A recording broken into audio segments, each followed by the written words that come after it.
오늘로 6.3 지방선거까지 104일이 남았습니다. 전격시사에선 6월 3일 제9회 동시지방선거 전까지 선거 판세를 보다 정교하게 분석하기 위해서 앞으로 2주에 한 번씩 여론 흐름을 분석하는 시간을 마련했습니다. 의제와 전략그룹 더 모아의 윤태곤 정치분석실장 나오셨습니다. 어서 오십시오. 네, 안녕하세요. 네, 여론 전문가시니까 명절 때 네. 제일 많이 들은 질문이 뭔가요? 그게 이런 것 같아요.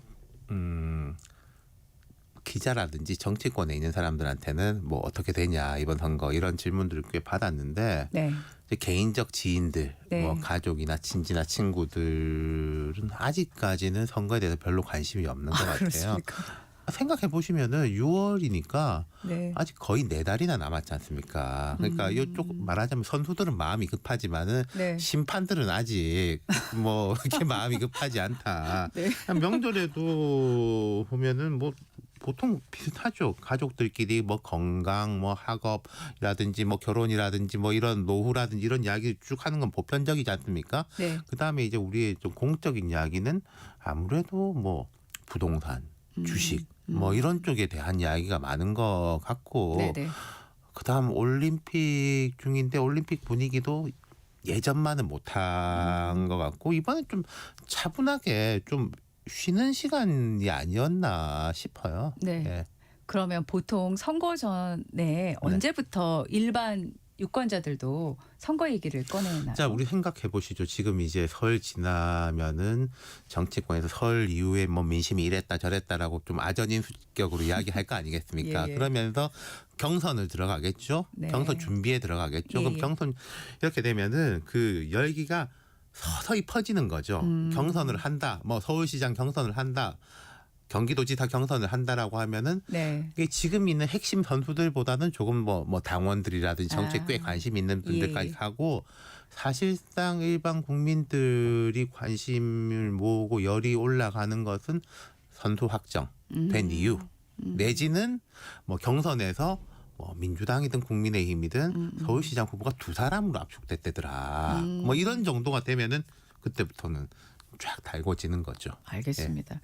약간 말씀을 듣고 보니까 짐짓 2주에 한 번씩 여론 흐름을 분석하는 시간을 마련하겠다는 게 좀 저희가 성급했나 이런 생각도 잠깐 제가 꼭 들었습니다. 숫자보다는 전반적인 이제 흐름을 한번 이야기해 보는 기회로 삼겠습니다. 네.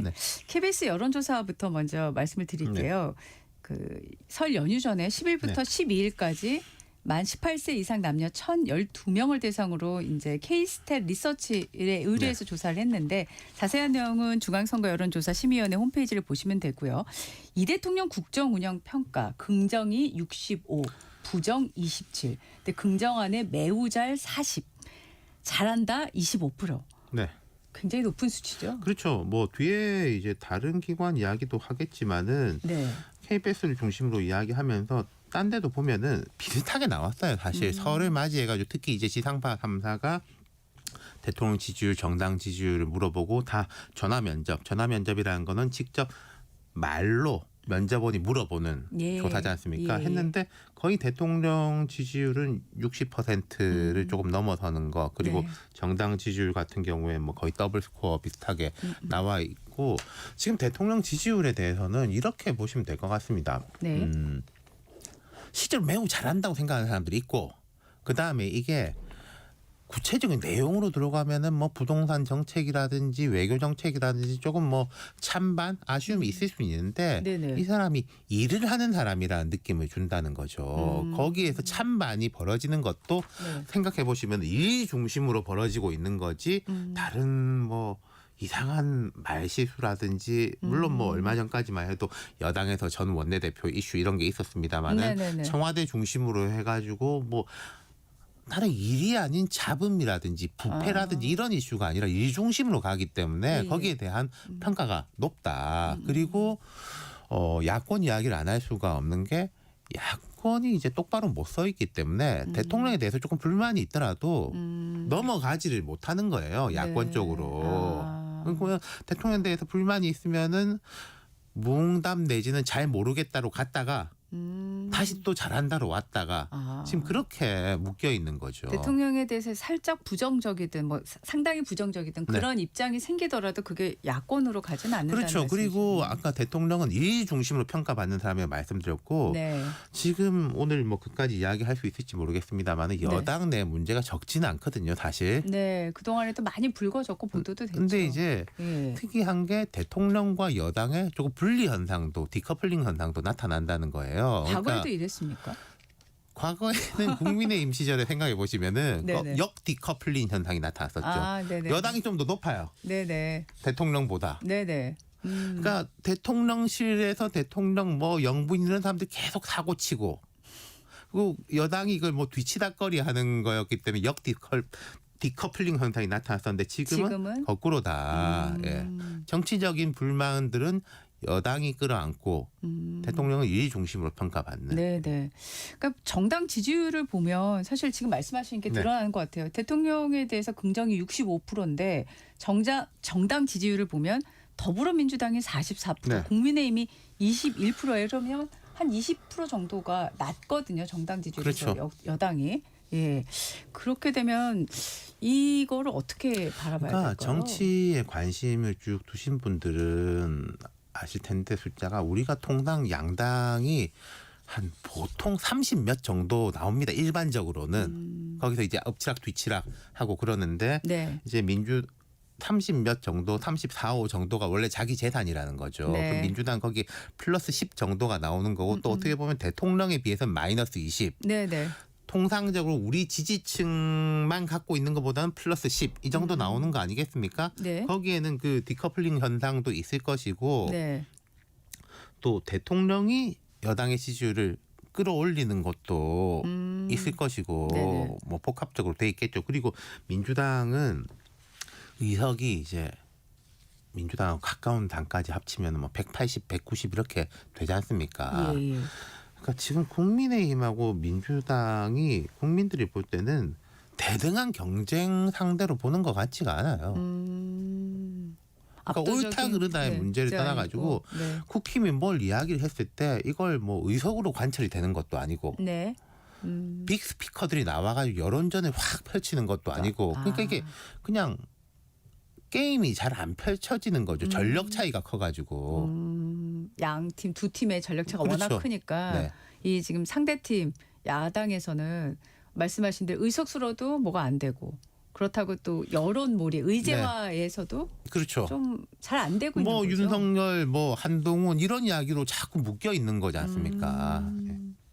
지금 보면 그 양당 대표에 대한 조사가 네. MBC에서 한 걸 보니까 MBC가 코리아 리서치에 의뢰해서요. 2월 11일부터 13일까지 네.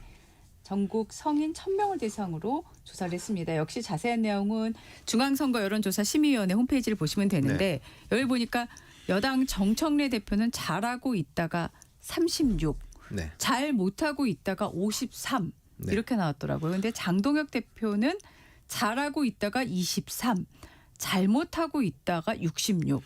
자, 근데 여당 대표의 잘하고 있다 36은 그러니까 이 숫자가 재밌는 게요. 네네. 정청래 대표도 지금 이제 네. 빨간색에 가까운 노란불이 들어온 겁니다. 이 정도 숫자면. 아, 네. 근데 장동혁 대표가 워낙 더 안 좋으니까 네. 그러니까 정책 이렇게 되면 안 되지만은 어쨌든 예. 선거라든지 정당 간의 경쟁은 절대 평가도 있지만 상대 평가지 않습니까? 특히 선거로 가면 상대 평가인 거잖아요. 네네네.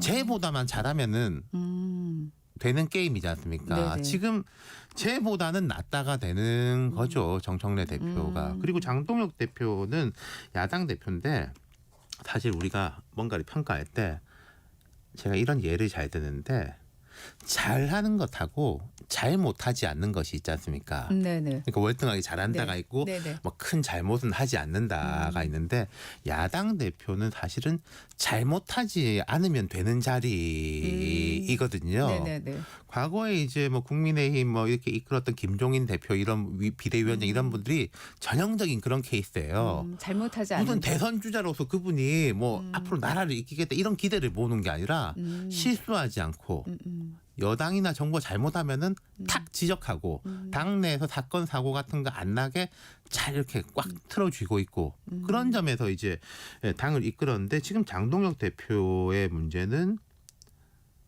잘하는 게 문제가 잘하지 않는 게 문제가 아니라 잘못하고 있다.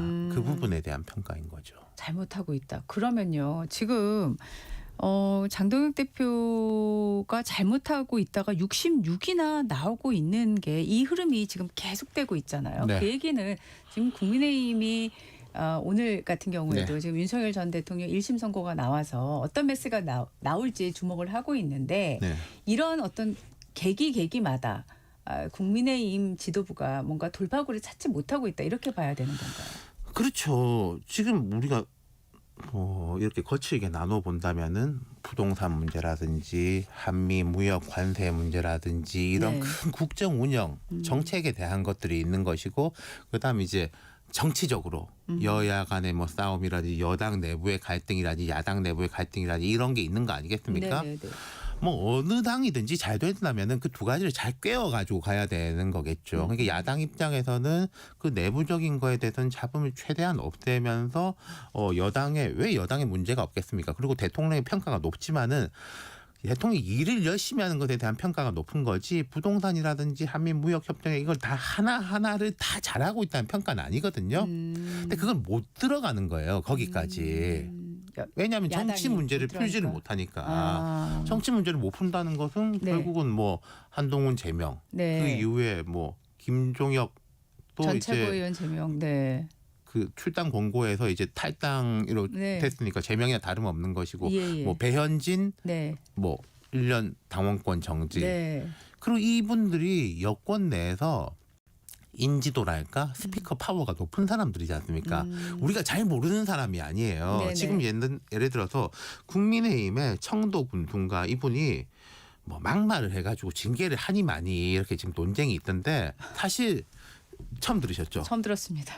그러니까 그게 중요한 이슈인데 그분에 네. 대한 징계를 하냐 마냐는 네. 그 지역 선거에서는 중요하겠지만은 네. 전체판에서는 그렇게 중요한 게 아니거든요. 예. 근데 전체판에서 그렇게 중요한 사람들을 팍팍팍 이렇게 해버리니까 그리고 그 세 사람이 뭐 성추문이라든지 부동산이라든지 뭐 뇌물이라든지 이런 게 아니잖아요. 제가 뭐 잘잘못을 판단하지는 않겠습니다만 정치적 이슈지 않습니까? 다. 네네.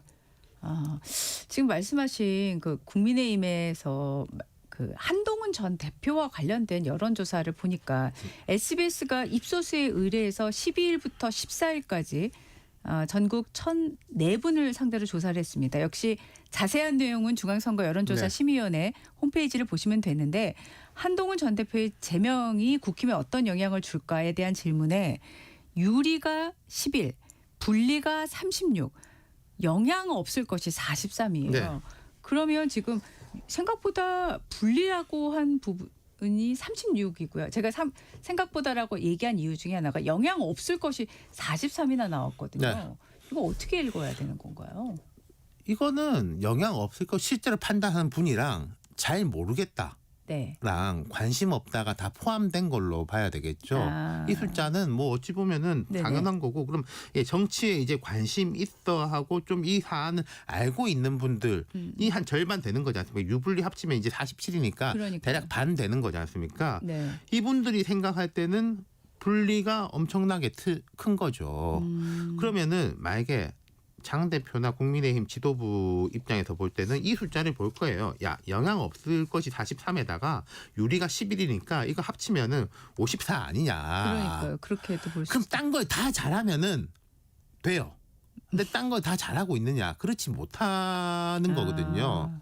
그러니까 제가 뭐 딴 데서 한번 그런 말을 해봤는데 네네. 국민의힘에서 한동훈을 지우는 방법은 뭘까? 제명으로 지우는 게 아니라 한동훈이 하고 있는 일을 했더라면 예를 들어서 뭐 여당을 아주 날카롭게 공격하는 과거에 이렇게 뭐 항소치소 이슈라든지 특히 네네. 이런 부분에 대해서는 뭐 하루에 페이스북 글을 10개, 20개 막 쏟아내면서 집요하게 공격을 했었지 않습니까? 네. 뭐 그런 부분을 한다든지 또 중도 보수 유권자들한테 우리는 윤석열랑 완전 절연이다. 미래로 갈 거다. 그런 이야기를 해서 호응을 받은 거잖아요. 네네. 국힘이 그걸 하면은 한동훈은 지워집니다. 근데 그걸 하지 못하니까 하지 못하는 걸 넘어서 가지고 그 이후에 김종혁 징계하고 배현진 징계하니까 한동훈의 이 존재감은 더 커지는 거죠. 한동훈 대표되는. 네네. 예. 알겠습니다. 그러면 지금 여론조사에서 이 질문이 있었는지 제가 잘 모르겠습니다만은 한 전 대표가 이번 선거 뭐 지방선거든 국회의원 재보궐선거든요. 출마할 가능성은 어떻게 점치세요? 본인이 일단 그 지방선거는 네. 안 나간다고 이야기했지 않습니까? 제가 봐도 뭐 나갈 때가 마땅치가 않아요. 근데 이제 재보궐선거는 좀 두고 보겠다라고 이야기했으니까 상황에 따라서 움직이겠죠. 근데 한동훈 전 대표 입장에서는 절대 먼저 움직이진 않을걸요? 절대 먼저 움직이지 않는다. 그럼 뭘 보고 움직일 거라고 아니 보세요? 일단 자리가 나느냐. 어떤 자리? 그렇죠. 네. 그리고 그 자리의 라인업이 뭐 어떤 식으로 형성되느냐. 그리고 국민의힘이 좀 개혁적으로 나가느냐 아니면 계속 실망을 안겨주느냐에 따라서 연동되는 거겠죠. 네, 예. 네, 알겠습니다. 오늘 윤석열 전 대통령 1심 선고가 있어서요. 지금 결론 재판부가 1심 선고 어떻게 할지 다들 뭐 이 얘기 저 얘기 오늘 저도 질문을 여러 번 드렸습니다만은 SBS가 조사한 걸 보니까 1심 선고 전망에서 사형이 27, 무기징역이 32, 유기징역 21, 무죄 14. 그런데 국민의힘 지지층에서는 사형 5, 무기징역 24, 유기징역 25, 무죄가 40 네. 이렇게 나왔어요. 지금 여론조사들을 보면은요. 예. 숫자가 보이는 것들이 있습니다. 예를 들어서 네. 한동훈 제명에 대해서 국민의힘이 유리하다가 아까 10일이 나왔지 않습니까? 네. 그럼 여기에서 윤석열 대통령 1심 선고 전망에서 무죄 14가 나왔잖아요. 네, 네, 네. 그 숫자가 비슷하죠. 그러네요. 11, 14. 아. 그러니까 지금 여기에 대해서 이거는 이제 법적 우리 국민들한테 이걸 물어보면은 아니 저한테 물어보셔도 제가 판사도 아니고 법조인도 아니고 어떻게 네. 법적으로 이렇게 알겠습니까? 근데 당신의 평가가 어떠하냐를 묻는 거 아니겠습니까? 그렇죠. 예. 그러니까 여기서 27% 정도 되는 분은 사형 선고해야 마땅하다라고 여기는 거고 무기징역 32는 그렇게 해야 마땅하다로 여기는 거지 네. 당신의 법적 전망이 어떠냐는 질문이 아닌 거잖아요. 그럼 여기서 무죄는 14분이 안 된다. 예, 근데 예. 요 밑에 보면 이제 국힘 지지층에서는 네. 40%가 네. 나오지 않습니까? 예, 예. 이 차이가 크다는 것은 국힘 지지층이 현재 일반 여론하고 괴리가 돼 있다. 숫자로 볼 때. 일반 여론과 국힘 지지층의 생각이 많이 예. 차이가 난다는 그렇죠. 말씀이죠. 어느 당이든 어느 당 지지층하고 일반 여론은 똑같을 수는 없습니다. 네네. 근데 차이가 있습니다. 근데 너무 크면 안 좋고 또 차이가 있을 때는 네. 그 당이 여론을 이끌어 갈 수 있어야 되거든요. 그래서 선거에서 이기는 거예요. 예, 그러면은 예. 국힘 네. 지지층이 여기 보면은 이제 사형 5, 무기징역 20다, 유기징역 25, 무죄 40인데 네. 무죄 40이 이 중에 제일 많죠. 국힘 지지층이 이 무죄 40이라고 생각하는 분들이 일반 여론을 이끌 수 있느냐? 제가 볼 때는 그건 제로에 가깝거든요. 이끌려고 하면 할수록 악영향일 겁니다.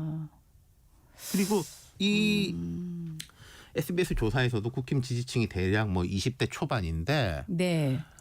되게 뭐 역설적이라고 할까? 네. 국힘 지지층이 만약에 더 떨어진다면요. 국민의힘 지지율이 더 떨어진다면은 예. 한동훈 제명이 유리하다라는 비중, 윤석열은 무죄라는 비중은 더 높아질 거예요.